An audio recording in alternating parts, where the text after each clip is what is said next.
Alright, my friends. It is unfortunately time for another installment of In Loving Memory. Number 6 in my collection, my Paphiopedilum Hawaiian Kapuna, has crossed that tragic threshold and is, in my opinion, no longer savable. So let's go in closer so you can see precisely why I believe that to be the case. As we look at the base of the plant, you can see plenty of discolorations. Now, this orchid did battle a spider mite infestation, which I treated using the hairspray method. Now, let me just say, I was not a huge fan of the hairspray method. It did unfortunately wilt the leaves, and the plant never quite seemed to have the same vigor after I did that treatment. So, when we look even closer at the base, you can see all of these little red dots. Now, if someone can help me definitively and positively identify what those are, I would greatly appreciate it. I think that they're spider mite eggs, but they could also potentially be fruit fly eggs.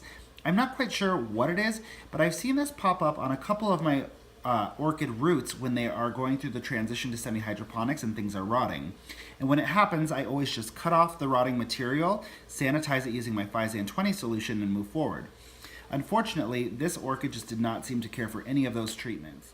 If we look specifically at the roots, you can see that these are just a big, ucky mess. So I'm going to handle it a little bit differently, but you can see when I squeeze any of these roots, they are hollow, they are just rotted, they are so empty.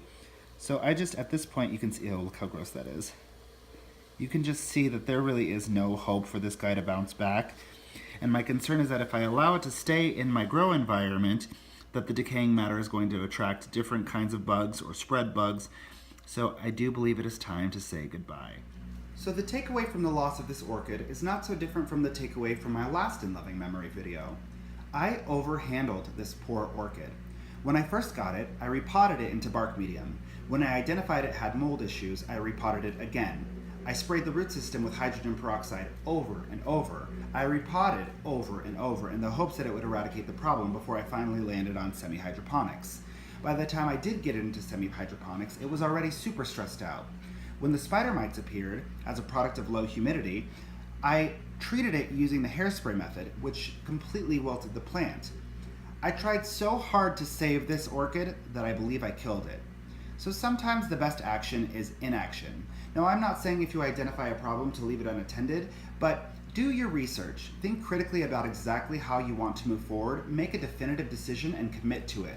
Don't do 1,000,001 things because your orchid is not capable of processing that many attempts. It's going to get stressed out, its immune system is going to crash, and it will eventually pass just like this guy. I am so sad to see my Paphiopedilum Hawaiian Kapuna go, but I am so grateful for the lessons that it taught me on my orchid growing journey. As always, thank you for spending your time with me. If you have any questions, concerns, comments, or any insights about what exactly those red dots are, please leave them in the comment section below. Be sure to like, subscribe, and share if you find useful. Thanks, guys. Have a great day.